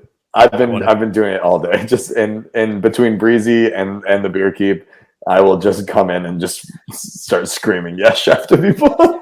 Well, you gotta yell corner and behind too. Oh yeah, even if I'm not even going anywhere. I'm just sitting at the bar corner. I'm static at the bar, just going corner. That show kind of gave me low key like I haven't had the nightmare, and I know I'm gonna say it, and you're gonna be like, oh, I know the nightmare, but I haven't had the nightmare of like working in a kitchen and you're just getting or anything and getting your dick kicked in for like there's nothing you could do. There's a lot of people that, and I was just telling this to Breezy earlier, like a lot of people said, oh, but before you watch The Bear, just be mindful that it's like, it may be triggering for people that are in the service industry or whoever ever worked in a kitchen before. And I watched it and I was like, shit ain't triggering to me. It's super entertaining because I know that this is exactly how like Maddie Matheson did a really, really great job at training these people into being able to like act like it's an actual kitchen, and like none of it really triggered me. It was more like, oh dude, like I feel you, like I get that, like yes chef, like I get that, but it didn't like make me like, sure, like maybe I had some anxiety during a couple episodes, but like I have anxiety when I watch The Punisher sometimes. I've never killed anyone, but like it still like gives me that feeling where like, yeah, sure, it's the same feeling that I got watching The Bear when I was like, oh man, there's so many tickets being rang in. And I'm like, oh God, like I know I know that feeling, but it didn't like, I didn't have like any PTSD. It was still really, really well done. And it's an awesome show. And I feel like anybody can enjoy it, but anybody in kitchen or like front of house, back of house, like can appreciate that show. Like it's not gonna send you down some hole of like, oh my God, like that, but like you're gonna appreciate what's going on. But like, yeah, do I have nightmares about bartending? Absolutely. Did The Bear make me have more nightmares than I normally do? No, absolutely not. I have that nightmare no matter what. The one that got me, because it literally happened to me and I haven't thought about it since, was I was a GM of a restaurant out in Ann Arbor, and the owners kept wanting to implement delivery, even though we had no drivers, no nothing. Mm-hmm. And we're on a U of M's campus, and there's just like no room for parking cars or driving. So we were like trying to look into getting bike delivery people. Sure. And one day I was opening, and then we opened, and the next thing I know, I just started getting orders, and I'm like, there's no one here. And we weren't doing pickup orders. These were for delivery. And I'm like, I literally don't have anyone to deliver these. And they just kept coming. And then I was like, what the fuck? And I had to call my owners and be like, did you turn this on? And they're like, oh yeah, we were kind of fucking with it like earlier in the day. We must have forgotten to turn it off. And I was like, well, I have 15 deliveries and I don't have a delivery driver. There's no deliverer. Yeah. And I was like, how am I supposed to do this? And they're like, no one I have drives because they live on a campus. Like they have bikes and they walk in public transportation. And they're like, well, did you drive? And I was like, do you want me to leave the store? No one knows how to do anything if I leave. And then I got into an argument with someone that quote unquote shared the back parking lot area where all of like the different shops just would line up. And I got a nasty phone call from the owner of said establishment. And I just told him to go fuck himself. And if he wants to say something, please come to the store. And then he starts berating one of my employees. And I was like, "Oh, are you the asshole who just fucking called me?" And he goes, "Yeah." And I go, and actually he walked into the kitchen to yell at my like 17-year-old employee, this like tiny little girl. And I was like, "Get the fuck out of my kitchen first and foremost. Secondly, get the fuck out of my store." I was like, "I will like, don't come in here with that shit. You work at some bougie ass wannabe fucking like Eddie Bauer. Go First of fuck all, we yourself. say yes, chef. Get out of here, cuz." Dude, we had the festival that the Beer Keep and Jackrabbit and Breezy threw It was at like the last beginning of the weekend or the week summer. before. Yeah, it was the week after I had gotten home, so it was early June. Huge, awesome music and food festival. Like it was really successful. Like blew our minds how well that it actually did for it being the first year. But through all of the the city permits and the stuff that we had to have to close down the street and set up detour signs and no parking signs and all this, we had a detour sign down Elmwood that was basically like, "Hey, your truck route," because there's a lot of trucks that come down that street for deliveries. There's a truck detour that had to turn on a certain street before they got to where the festival was, because if they were to turn down any of those streets, a semi truck is going to get stuck on those streets. You can't have a semi truck on the Bidwell Parkway. You just can't do it. So trucks would have to turn off and go around. And there's a business down that way that came over and were like really, really mad at us because the detour sign was before their business. And they thought that on a Sunday afternoon, because there was a truck detour sign, that it was going to deter all of the business that they would normally have on a Sunday afternoon because of a truck route detour sign. Which false. It's not going to deter any of your local business because all local traffic is allowed to drive down until you get to where we had the festival. 2, we didn't put that sign up. The city does. Do you think that we bought a fucking truck detour route? Like, do you think that we bought that sign and put it up? No, the city puts that up. And it's not our responsibility or our fault where that goes. That is literally the law of the city, is that trucks can't go down Bidwell Parkway. So we need to detour them before your restaurant. Sorry, not our fault.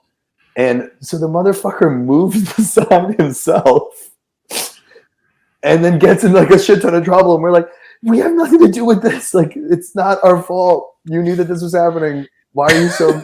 And like they came over multiple times and tried arguing with us, and they were like, and we were like, I don't know, call City Hall. Like, I don't know what to tell you. What do you want to do? What do you want to do here? We can't move the sign. We're not going to move the sign. We didn't put the sign there. The government did. So do you want to call the government? Just call the government. That's fine. If you want to just call the government, they'll take care of it. And then he fucking moved it himself. And I was like, this is, if a truck then now comes down and turns onto Bidwell and gets stuck, that's your fucking fault. Ridiculous, dude. It's crazy when you start getting into some of the local politicking of businesses and who hates who and all the drama and shit. It was real clear when it came down to it who, like, their real feelings about what we were doing and like how people maybe weren't too happy that we were throwing a festival in the street. Yeah, it came out pretty clear that you weren't too happy with us doing this, even though it brought like fucking so much business down there. Like, it's like, how could you be mad at a huge gathering of people locally supporting businesses and you're somehow down there being mad at it? Like, it's because it wasn't juggalos. They were expecting a gathering of juggalos. They really wanted just Fago in the streets, just lining the gutters. Something I haven't actually been able to ask you, but like seeing you posted on Instagram a while ago was like, it was so crazy not to like feel it even from the clip, and it was all of like 3 fucking seconds. The playing the Riverworks. Oh yeah, our Riverworks show is awesome. That's the first show that Ice Nine has played in Buffalo since 2018. We were like the second show to ever play the waiting room, or no, I'm sorry, the rec room. When the waiting room relocated and became the rec room, we were like the second show to play there. They were still like literally building stuff out still. There was sawdust and tools places, and like we sold it out for their second show. And that was album October of 2018 when the Silver Scream 1 came out. And that was the last time that a lot of my family and my friends were able to see me just play in general, not only just with Ice Nine, just like in general. So this Riverworks show really like the point that we're at now, to be able to sell out Riverworks and have, that little VIP section that's up top, like where ETID puts like their family and friends during TID the season, RIP, like having everybody up there and playing that show was just like the highlight of that whole tour, was being able to finally play Buffalo again and have it be a massive thing. Like they were saying, we've never seen a line outside of Riverworks for a show like this ever. Like even that wasn't TID the season. Like yeah. Well, and also like TID the season is in the dead of winter. Like it's one thing to be said, like people are waiting in their fucking cars and then coming up when it's like people aren't standing in line. That line went out. I walked the whole fucking thing on a live stream, and I walked the whole fucking thing, and they're like, we've never, and that happened that entire tour. There were different venues where they're like, we've never seen lines this long standing outside waiting for the show an hour before doors open. There's lines longer than we've ever seen in different cities and different venues, which is cool to know that, like, I joke about having a third leg of this Trinity of Terror tour, and how, it's obviously a successful tour package. Yeah. And people obviously are going to continue coming out. And at the same time, it's like, well, we're not really expanding or outreaching to any new fans, because it's the same demographic, same 3 bands, and it's the same demographic to begin with. I just said it on my buddy Aiden's podcast, that it's like, fans of Motionless in White are usually fans of Ice Nine Kills, and you're not playing to other people's fans. The 3 bands are usually playing to 3 or to one group of people that is a fan of all 3 bands, no matter what. So you're really not having any of that like massive outreach. But as a second leg and as a third leg of this tour get announced, and we see the numbers, and we see like, well, it's not stopping people from coming to the shows. It's just maybe you're not playing to any new fans, but at the same time, it's also really awesome just playing to people that no matter what, want to be there and are there for this tour package. So, it's only getting, we were doing anywhere from like 2,000 to 3,000 cap rooms on the first leg. And now this third leg is up at rooms that are like 6,500, 7,000 cap rooms, because we know that we're going to be able to fill the room and fill the seats. And like, we're playing like the Hulu Theater at MSG, like playing Madison Square, like we're going to headline Madison Square Garden. Are you kidding me? Like that's fucking, I don't care if it's a theater. That's awesome. I think it was just so crazy, and this sort of something I was actually trying to go back to earlier, and I just kind of found my way to it. But, I like when we were talking and my friend was punishing you at Anchor, and he was asking if you really like Grand Rapids. When my friend was punishing you. It was. Oh man, and I just sat there and was enjoying it. He was a tall guy too, and I was sitting down, so I was very like looking up at him and just having him like tower over me, and I was like, "Oh man, I'm gonna have to talk to this guy for a while." Huh? And it's weird because he's not like that typically. So it was interesting for me to watch for a lot of different reasons. But it was something you had said about why you love Grand Rapids is the same reason I love Buffalo. It reminds me of here. Just like we remind you of Buffalo. And I think as a result, like we're kind of very similar people. Like, Bridget, myself, and you are similar based on kind of where we lived and the environments and so forth, and kind of the, earning everything you get, not taking for advantage or anything like that. It's definitely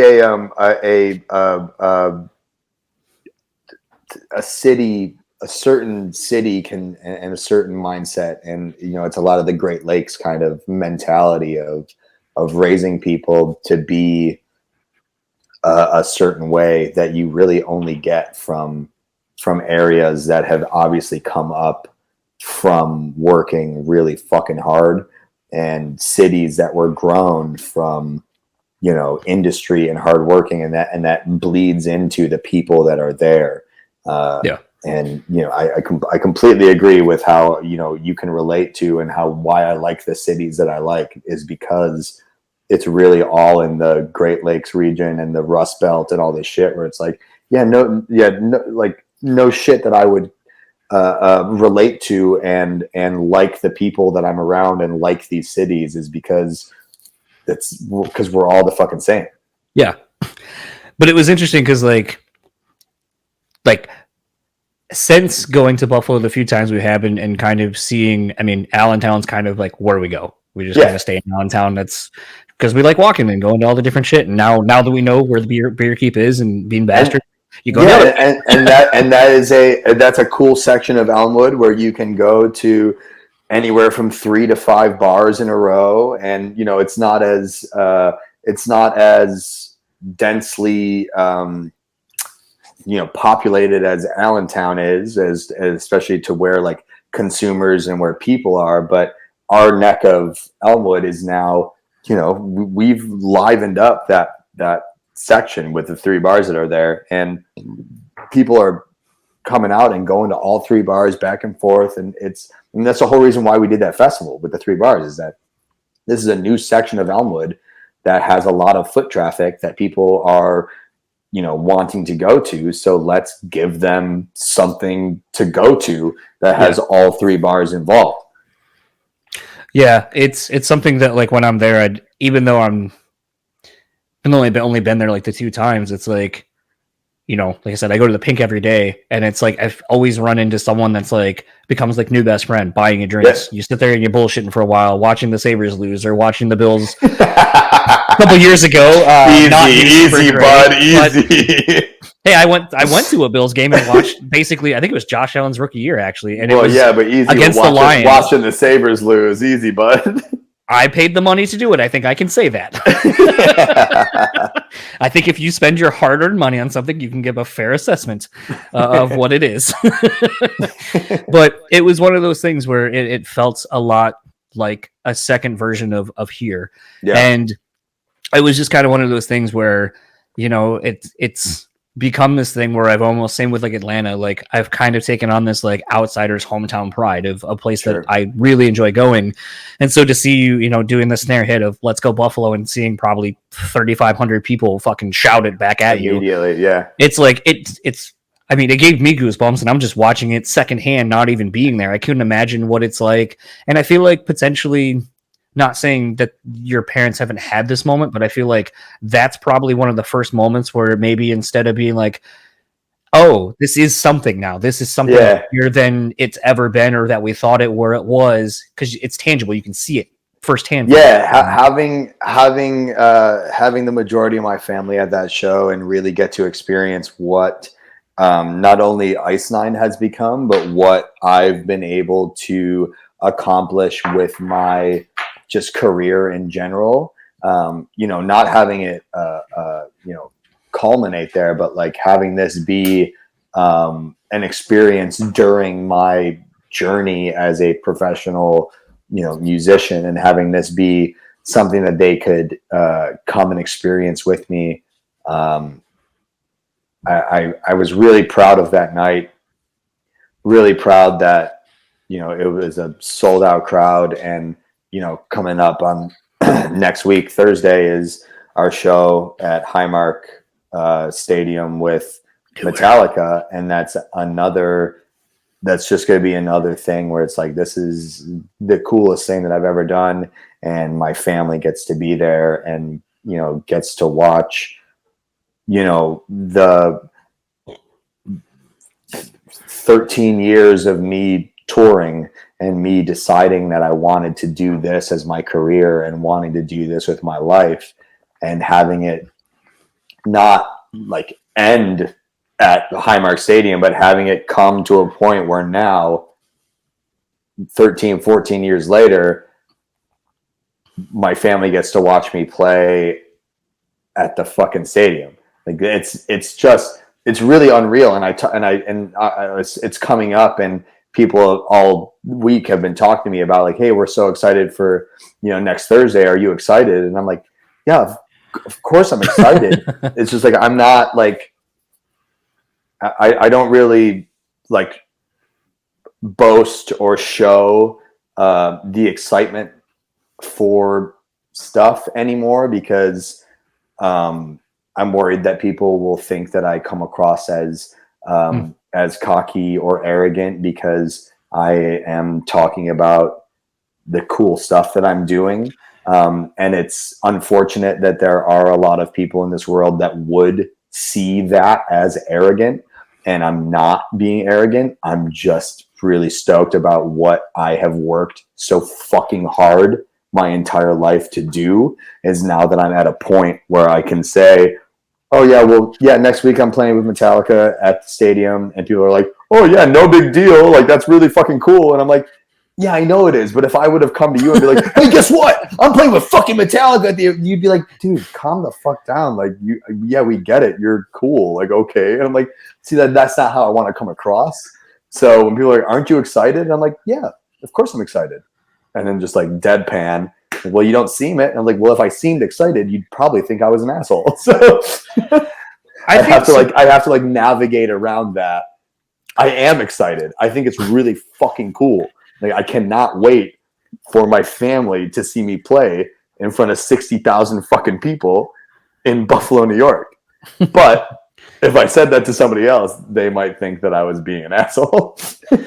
I also think, and more, I'll pose the question: do you think it's because of where we live in the environment we grew up in, kind of in these cities, that doesn't really allow you to do that? Yeah, I mean, it's like everybody has worked hard. Everybody has worked for what they had and deserve what they have and what they've worked for. So like kind of not boasting, but like putting it out there that this is what I've achieved and this is what I've worked for and this is what I have now, is kind of like everybody just being like, yeah, we all worked hard to do stuff. We get it. Cool. Good for you, bud. Like, yeah. And that's how I treat stuff now, is that like, I don't want to get overly excited or brag about what I'm doing, even though it is fucking cool. I know that. I don't take that for granted. I really don't. I just don't want to come across as somebody that thinks that, that I deserved it,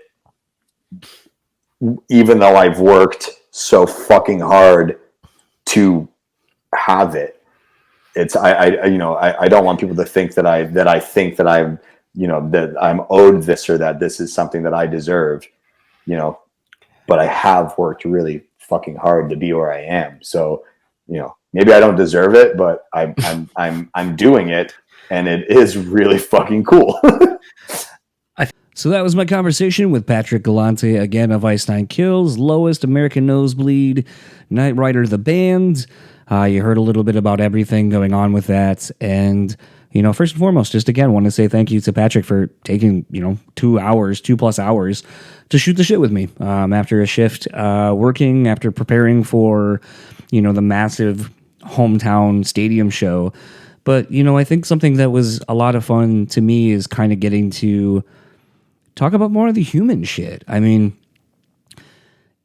it's kind of become a joke sort of since this episode, but it must be nice. Like, I was kind of trepidatious actually about saying that, bringing it up, because I know there are people who listen to this show who might think I'm talking about them, or might think that, these things are kind of, I don't know, poking fun at them or something. I haven't really figured out that part of it out, but I don't want to ruffle feathers necessarily, but it's one of those where it was kind of refreshing to talk to someone who literally is having probably the last 5 or 6 years of his career is a lot of those must be nice. And it's like, it fucking is. Cause I put in so much goddamn work into something, and all you see is the end. You see the end result. You don't see the work that goes into something behind closed doors.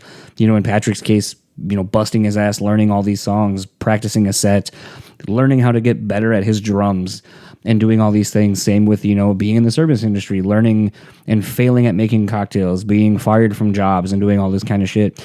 No one ever sees the work that goes into these things. They just see the manifestation at the end of all the hard work, the accumulation of all the hard work.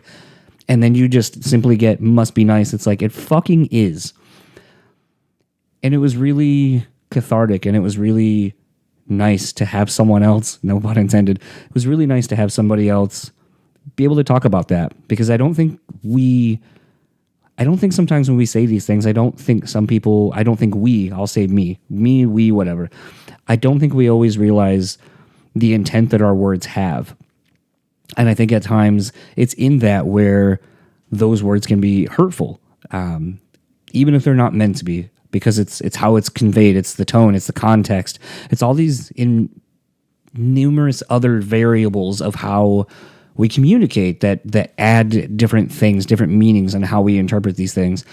And to just belittle someone's work to must be nice, man, it's probably one of the shittiest backhanded complimenty kind of things I think I've heard in my life, and I fucking hate it. And yeah, I'm glad we talked about that. I'm glad we talked about a lot of things. I love hearing the story of Patrick kind of talking about, getting to play so many of these hometown shows recently, between playing Riverworks, selling out Riverworks, and, the story he was telling about how, it was the longest line to get in that Riverworks has ever had for a show. So now, obviously since then, they've played the show in Buffalo with Metallica, getting to play, his hometown stadium, for his family and his friends to see that, I think it's just inspiring. I mean, I know it's really weird sometimes to talk up these people that I'm friends with on the show and being like, seeing them do all this shit inspires me to keep going, keep pushing, keep persevering, because, maybe I'm in the van and I'm playing to 20 fucking people phase right now, but maybe that turn is coming, and it'll be headlining gigs where everyone's singing along to your songs and all these kind of things.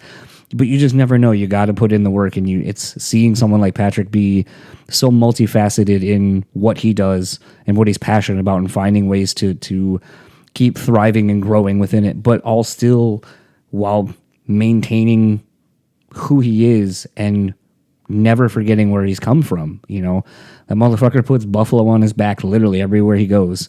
And I love someone who endures and never takes the opportunity to leave when they first can, because I think, living in some of these small towns and these cities and so forth, I think sometimes that's the thing that gets really upsetting, is to think that the people that are a part of your scene, your friends, your network, and all that are supposed to help you thrive and want to see you succeed, are also the ones that talk all the shit and keep you down. And so I get it. I understand sometimes why people are like, oh, I'm getting out the first chance I get. It's funny, quick little aside, I always think about Floyd Mayweather. Everyone's like, oh, he's from Grand Rapids. I'm like, that motherfucker ain't from here. He was born here, but the first time that dude got some money, he fucking left, and he pretty much never comes back. So you can say you're from somewhere, but it ain't where you are. You home is where your heart is kind of a deal. I don't think his heart was ever here. I think his heart has always been big lights, glamour, all that kind of shit. That's why he doesn't come back here. So I think it speaks a lot about a person and their character when they are able to have success and they find a way to have success and bring it back to where they are from, back to their community. And I think with the Beer Keep, I think that is obviously something that Patrick is doing, is trying to reinvest in his hometown, in his community, and make a difference as much as he can. So I love talking to Patrick. He is obviously, as you heard, a fucking great person to talk to. I wish everyone had a Patrick in their life. I hope you do. Hope you do have a Patrick in your life. One that makes you smile, one that you can tell old drunken stories about, one that you can, have serious conversations with and so forth, and makes 2 hours feel like 20 minutes. All of that aside, start wrapping this episode up because I've dumped a lot of episodes on you and they're not short. So if you'd like to keep up with Patrick, you can find him simple enough at Patrick Galante on Instagram, Twitter at Patterns, PAT_TERNS. Still one of my favorite Instagram handles, or Twitter handles, actually. If you'd like to keep up with any of the bands he's in, you know what? Straight up, they are all in the show notes. You can find them. And Patrick's really good at actually tagging all of the things that he's associated with on his Instagram and Twitter profile. So easy enough. If you would like to keep up with the podcast, Brew Speak Pod everywhere. We are on almost every major platform that a podcast can be on. So if you can't find us, well, then I'm sorry. We probably don't need to be on that one platform. We are also on YouTube. If you would like to support the show monetarily, you can go to patreon.com/BrewSpeakPod and support us that way. Email me, brutallyspeaking@gmail.com. Let me know what you think of the episodes. It's been crazy. The 2-episode drop for the last 2 days since I've been doing this. Really positive reactions. People are really enjoying the episodes that I've been sitting on, which is awesome. That's why I wanted to get them out. And I'm just really looking forward to getting all these episodes out. I think they all have something great in them. I'm very much looking forward to the next time Patrick comes on. Looking forward to the next couple episodes that I'm working on already, and the other set of guests that I'm working on. Just moving forward at all times with this show. And for the Brutally Speaking podcast, I am John, and I'll talk to you all, tomorrow, tentatively, where I will be dropping the episode with the Riff Lord himself, Mr. Kirk Winstein of the Mighty Crowbar. That was a really fun, interesting chat. Can't wait for you all to hear it. I'll talk to you then.